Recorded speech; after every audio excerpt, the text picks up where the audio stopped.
एक छोटे से गांव में एक आदमी रहता था जिसका नाम था सलमान। सलमान गरीब था लेकिन दिल का बहुत साफ था।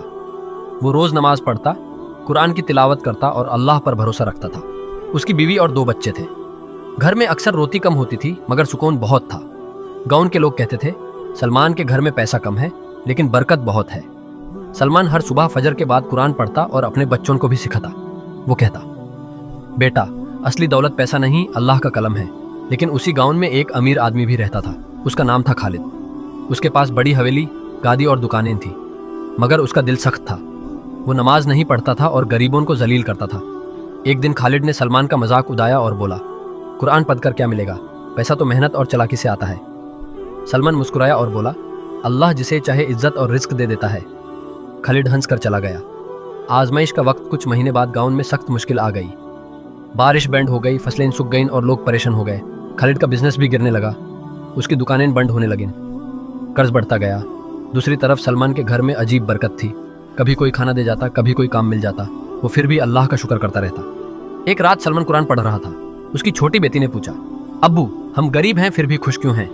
सलमान ने प्यार से जवाब दिया, क्योंकि कुरान दिल को अमीर बना देता है। खालिद की परेशानी, खालिद अब बहुत परेशान रहता था।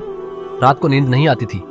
एक दिन वो गांव की मस्जिद के पास से गुजरा तो उसने सलमान को कुरान पढ़ते देखा। उसकी आवाज में इतना सुकून था कि खालिद की आंखों में आंसू आ गए। वो धीरे से मस्जिद के अंदर गया और सलमान के पास बैठ गया। सलमान ने पूछा, खालिद भाई सब ठीक है?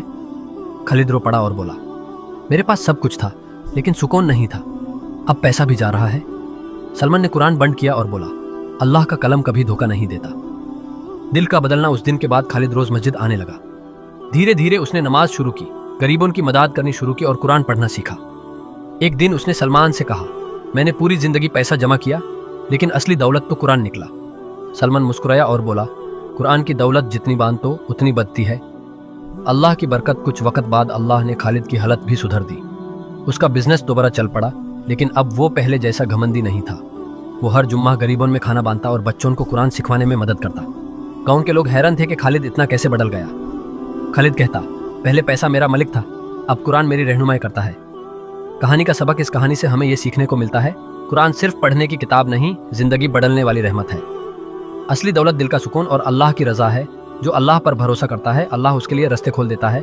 घमंड इंसान को गिरा देता है लेकिन कुरान इंसान को उठा देता है।